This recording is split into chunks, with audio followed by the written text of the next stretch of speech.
সুপ্রিয়া দেবীর বাংলা ছবির সম্পূর্ণ তালিকা পার্ট 3।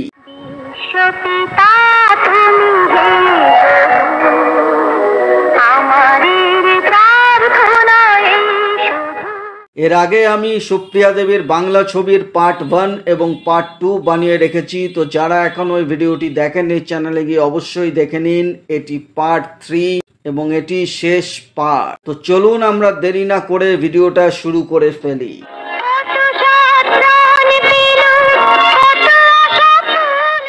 পার্ট 3 শুরু হচ্ছে সব্যসাচী ছবি দিয়ে। 1977 সালের 21শে জানুয়ারি সব্যসাচী ছবিটি মুক্তি পেয়েছিল। পীযূষ বসু ছিলেন এই ছবির পরিচালক। উত্তম কুমার, বিকাশ রায়, অনিল চ্যাটার্জিরা ছিলেন এবং বক্স অফিসে সব্যসাচী অ্যাভারেজ ব্যবসা করেছিল। এর পরের ছবি সিস্টার। একই বছর 1977 সালের 29শে এপ্রিল ছবিটি মুক্তি পেয়েছিল। এই ছবিও পীযূষ বসু পরিচালনা করেছিলেন। উত্তম কুমার, উৎপল দত্তরা ছিলেন এবং বক্স অফিসে ছবিটি হিট করেছিল। এর পরের ছবি ভোলা ময়রা। 14 এপ্রিল 1977 সালের এই ছবিটি মুক্তি পেয়েছিল। পীযূষ গাঙ্গুলি ছিলেন এই ছবির পরিচালক। উত্তম কুমার নায়ক ছিলেন। বক্স অফিসে ছবিটি হিট করেছিল।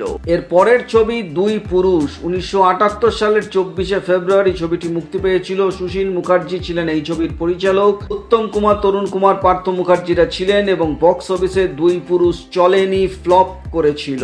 এর পরের ছবি দেবদাস। 1979 সালের 23শে মার্চ ছবিটি মুক্তি পেয়েছিল। দিলীপ রায় ছিলেন এই ছবির পরিচালক। উত্তম কুমার, সৌমিত্র চ্যাটার্জি, সুমিত্রা মুখার্জিরা ছিলেন এবং বক্স অফিসে দেবদাস হিট করেছিল। এর পরের ছবি আসে দুই পৃথিবী। 1980 সালের 27শে জুন ছবিটি মুক্তি পেয়েছিল। পীযূষ বসু এই ছবিটি পরিচালনা করেছিলেন। উত্তম কুমার, ভিক্টর ব্যানার্জি, রঞ্জিত মল্লিকরা ছিলেন এবং বক্স অফিসে দুই পৃথিবী হিট করেছিল। এর পরের ছবি আসে কলঙ্কিনী কঙ্কাবতী। 1981 সালের 7ই আগস্ট ছবিটি মুক্তি পেয়েছিল। উত্তম কুমার এই ছবিটি পরিচালনা করেছিলেন। সঙ্গে মিঠুন চক্রবর্তী, শর্মিলা ঠাকুর, সুমিত ভঞ্জরা ছিলেন এবং বক্স অফিসে কলঙ্কিনী কঙ্কাবতী হিট করেছিল। এর পরের ছবি উত্তর মেলেনি। 1982 সালের 23শে এপ্রিল ছবিটি মুক্তি পেয়েছিল। উদয় ভট্টাচার্য এই ছবিটি পরিচালনা করেছিলেন। এই ছবিটি সুপ্রিয়া দেবী নিজেই প্রডিউস করেছিলেন। দীপঙ্কর দে, রঞ্জিত মল্লিক, সুমিত ভঞ্জরা ছিলেন। বক্স অফিসে ছবিটি অ্যাভারেজ ব্যবসা করেছিল। এর পরের ছবি ইমন কল্যাণ। 1982 সালের 11ই মে ছবিটি মুক্তি পেয়েছিল। শান্তিময় বন্দ্যোপাধ্যায় এই ছবির পরিচালক ছিলেন। উত্তম কুমার, দীপঙ্কর দে, মহুয়া রায় চৌধুরীরা ছিলেন। বক্স অফিসে ইমন কল্যাণ চলেনি, ফ্লপ করেছিল। এর পরের দীর্ঘ ব্যবধান 7 বছর পর সুপ্রিয়া দেবীকে আবার আমরা বাংলা ছবিতে দেখি কড়ি দিয়ে কিনলাম ছবিতে। 6 অক্টোবর 1989 সালে ছবিটি মুক্তি পেয়েছিল। বীরেশ চ্যাটার্জি ছিলেন এই ছবির পরিচালক। তাপস পাল, অপর্ণা সেন, মৌসুমী চ্যাটার্জিরা ছিলেন। বক্স অফিসে কড়ি দিয়ে কিনলাম হিট করেছিল। এর পরের ছবি রক্তের স্বাদ। 1993 সালে ছবিটি মুক্তি পেয়েছিল। ধ্রুব দাস ছিলেন এই ছবির পরিচালক। প্রসেনজিৎ, দেবশ্রী রায়, বিপ্লব চ্যাটার্জিরা ছিলেন। রক্তের স্বাদ বক্স অফিসে চলেনি, ফ্লপ করেছিল। এর পরের ছবিটি আসে সোনাম রাজা। 30শে জুলাই 1993 সালে ছবিটি মুক্তি পেয়েছিল। সলিল চট্টোপাধ্যায় ছিলেন এই ছবির পরিচালক। ভাস্কর ব্যানার্জি, শুভেন্দু চ্যাটার্জি, ইন্দ্রাণী হালদাররা ছিলেন। বক্স অফিসে সোনাম রাজা চলেনি, ফ্লপ করেছিল। এর পরের ছবি আসে বধূ। 1993 সালের 10ই সেপ্টেম্বর ছবিটি মুক্তি পেয়েছিল। রানা মুখোপাধ্যায় ছিলেন এই ছবির পরিচালক। বম্বের সিদ্ধার্থ ছিলেন এই ছবির নায়ক। সঙ্গে ঋতু দাস, লিলি চক্রবর্তীরা ছিলেন। বক্স অফিসে ছবিটি চলেনি, ফ্লপ করেছিল। এর পরের ছবি সিনেমায় যেমন হয়। 1994 সালের 12ই ডিসেম্বর ছবিটি মুক্তি পেয়েছিল। মৃন্ময় চক্রবর্তী এই ছবির পরিচালক ছিলেন। অর্জুন চক্রবর্তী, দেবশ্রী রায় ছিলেন। বক্স অফিসে ছবিটি ফ্লপ করেছিল। এর পরের ছবি আসে নীলাঞ্জনা। 1994 সালের 21শে অক্টোবর ছবিটি মুক্তি পেয়েছিল। সনদ দত্ত ছিলেন এই ছবির পরিচালক। বম্বের ময়ূর, আলোক নাথ এবং বাংলার অনুপমা ছিলেন। বক্স অফিসে নীলাঞ্জনা চলেনি, ফ্লপ করেছিল।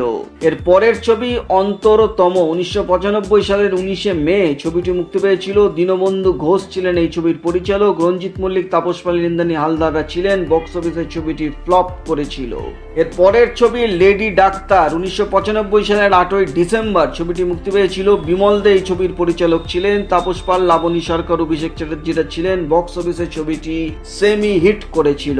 এর পরের ছবি আসে ত্রিধারা। 1996 সালের 16 আগস্ট ছবিটি মুক্তি পেয়েছিল। প্রশান্ত নন্দা ছিলেন এই ছবির পরিচালক। তাপস পাল, চিরঞ্জিত, ইন্দ্রাণী দত্ত, শতাব্দী রায়রা ছিলেন। বক্স অফিসে ছবিটি চলেনি, ফ্লপ করেছিল। এর পরের ছবি আসে মিত্তির বাড়ির ছোট বউ। 1997 সালের 16 মে ছবিটি মুক্তি পেয়েছিল। সুনীল মুখোপাধ্যায় ছিলেন এই ছবির পরিচালক। তাপস পাল, ইন্দ্রাণী দত্ত, অভিষেক চ্যাটার্জিরা ছিলেন। বক্স অফিসে এই ছবিটিও চলেনি, ফ্লপ করেছিল। এর পরের ছবি আমি যে তোমারই। 12 ডিসেম্বর 1998 সালে ছবিটি মুক্তি পেয়েছিল। মিলন ভৌমিক এই ছবির পরিচালক ছিলেন। দীপঙ্কর দে, শুভেন্দু চ্যাটার্জি, সৌমিত্র ব্যানার্জিরা ছিলেন। বক্স অফিসে ছবিটি চলেনি, ফ্লপ হয়েছিল। এর পরের ছবি আত্মীয় স্বজন। 26 ফেব্রুয়ারি 1999 সালে ছবিটি মুক্তি পেয়েছিল। রাজা সেন ছিলেন এই ছবির পরিচালক। সৌমিত্র চ্যাটার্জি, দীপঙ্কর দে, তাপস পাল, ঋতুপর্ণা সেনগুপ্তরা ছিলেন। বক্স অফিসে ছবিটি চলেনি, ফ্লপ করেছিল। এর পরের ছবি খেলা ঘর। 15 জানুয়ারি 1999 সালে ছবিটি মুক্তি পেয়েছিল। প্রভাত রায় ছিলেন এই ছবির পরিচালক। প্রসেনজিৎ, ঋতুপর্ণা, অভিষেক চ্যাটার্জিরা ছিলেন। বক্স অফিসে এই ছবিটিও চলেনি, ফ্লপ হয়েছিল। এর পরের ছবি আসে জীবন নিয়ে খেলা। 24 সেপ্টেম্বর 1999 সালে ছবিটি মুক্তি পেয়েছিল। অঞ্জন চৌধুরী ছিলেন এই ছবির পরিচালক। রঞ্জিত মল্লিক, দেবশ্রী রায়, চুমকি চৌধুরীরা ছিলেন। বক্স অফিসে ছবিটি অ্যাভারেজ ব্যবসা করেছিল। এর পরের ছবি সিঁদুর খেলা। 5 নভেম্বর 1999 সালে ছবিটি মুক্তি পায়। পার্থ ঘোষ ছিলেন এই ছবির পরিচালক। রঞ্জিত মল্লিক, প্রসেনজিৎ, ঋতুপর্ণা, চিরঞ্জিত ছিলেন। বক্স অফিসে ছবিটি চলেনি, ফ্লপ করেছিল। পরের ছবি আসে কলঙ্কিনী বধূ। 2000 সালের 3রা মার্চ ছবিটি মুক্তি পেয়েছিল। কালিদাস মহালনবিশ ছিলেন এই ছবির পরিচালক। প্রসেনজিৎ, শতাব্দী রায় ছবিতে ছিলেন। বক্স অফিসে এই ছবিটিও চলেনি, ফ্লপ হয়েছিল। পরের ছবি শেষ ঠিকানা।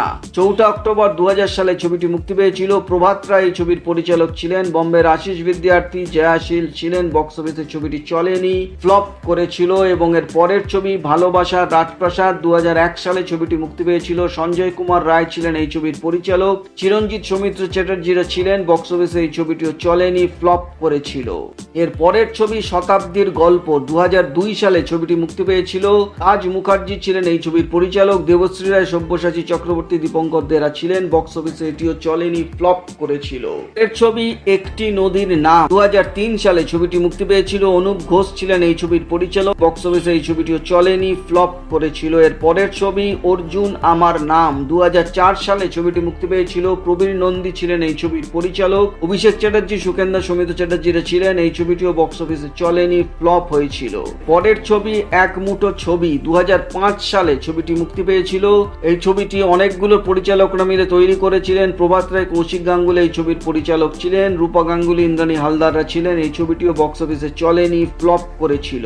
এর পরের ছবি দ্য নেমসেক বলে একটি ইংলিশ এবং বেঙ্গলি ছবি মুক্তি পেয়েছিল 2006 সালে। মীরা নাইয়ার ছিলেন এই ছবির পরিচালক। ইরফান খান, টাব্বুর ও সব্যসাচী চক্রবর্তীরা ছিলেন। বক্স অফিসে ছবিটি হিট করেছিল। পরের ছবি আসে মহাসংগ্রাম। 2006 সালে ছবিটি মুক্তি পেয়েছিল। কুমারজি প্রতিদ্বন্দ্বী ছিলেন এই ছবির পরিচালক। ঋতুপর্ণা সেনগুপ্ত, প্রদীপ কুমাররা ছিলেন। বক্স অফিসে এটিও চলেনি, ফ্লপ হয়েছিল। এর পরের ছবি আসে ফ্রেন্ড। 2009 সালে ছবিটি মুক্তি পেয়েছিল। শতাব্দীরা এই ছবিটি পরিচালনা করেছিলেন। তাপস পাল, সৌমিত্র চ্যাটার্জিরা ছিলেন। বক্স অফিসে এই ছবিটি চলেনি, ফ্লপ করেছিল। এর পরের ছবি ম্যাডলি বাঙালি। 2009 সালে ছবিটি মুক্তি পায়। অঞ্জন দত্ত ছিলেন এই ছবির পরিচালক। বক্স অফিসে ছবিটি ফ্লপ করে। এর পরের ছবি মল্লিক বাড়ি। 2009 সালে ছবিটি মুক্তি পেয়েছিল। অনির্বাণ চক্রবর্তী ছিলেন এই ছবির পরিচালক। পাওলি দাম, সব্যসাচী চক্রবর্তীরা ছিলেন। কিন্তু বক্স অফিসে মল্লিক বাড়ি চলেনি, ফ্লপ করেছিল। এর পরের ছবি হাঁদা ভোদা। 2010 সালে ছবিটি মুক্তি পেয়েছিল। শুভঙ্কর বন্দ্যোপাধ্যায় ছিলেন এই ছবির পরিচালক। মিঠুন চক্রবর্তী, অরিত্র দত্ত বণিকরা ছিলেন। বক্স অফিসে ছবিটি ফ্লপ করে। পরের ছবি অমৃতা। 2012 সালে ছবিটি মুক্তি পেয়েছিল। তপন সাহা ছিলেন এই ছবির পরিচালক। বম্বে স্মৃতি ইরানি ছিলেন, সঙ্গে ভিক্টর ব্যানার্জি ছিলেন। বক্স অফিসে এই ছবিটিও চলেনি, ফ্লপ হয়েছিল। এবং এরপর শেষ ছবি দাঙ্গা, যেটি 2018 সালে মুক্তি পেয়েছিল। মিলন ভৌমিক ছিলেন এই ছবির পরিচালক। বম্বের গজেন্দ্র চৌহান এই ছবিতে ছিলেন। বিপ্লব চ্যাটার্জিও ছিলেন। বক্স অফিসে এই ছবিটি চলেনি, ফ্লপ করেছিল। তো সুপ্রিয়া দেবীর একটি ক্যারিয়ার সামারি করলে দেখা যাচ্ছে উনি মোট 91টি বাংলা ছবি করেছিলেন। তার মধ্যে 37টি ছবি ছিল উত্তম কুমারের সঙ্গে। ব্লকবাস্টার ছবি হয়েছিল 2টি, সুপার হিট ছবি ছিল 3টি, হিট ছবি ছিল 30টি, সেমি হিট ছবি ছিল 2টি, অ্যাভারেজ ছবি ছিল 13টি এবং ফ্লপ ছবি ছিল 41টি। তো এই ছিল সুপ্রিয়া দেবীর ওপর একটি ভিডিও। আশা করি ভিডিওটা আপনাদের ভালো লেগেছে। ভালো লাগলে একটা লাইক অবশ্যই করে দেবেন। চ্যানেলটিকে সাবস্ক্রাইব করতে একদম ভুলবেন না, কারণ এখানে যে ধরনের ইনফরমেশন আপনারা নিয়মিত পেয়ে থাকেন তা কিন্তু আর অন্য কোথাও পাবেন না। তো দেখা হচ্ছে পরের ভিডিওতে, নতুন কোনো ভিডিও নিয়ে আবার আপনাদের সামনে হাজির হয়ে যাব। ততক্ষণ আপনারা সবাই ভালো থাকুন, সুস্থ থাকুন। নমস্কার।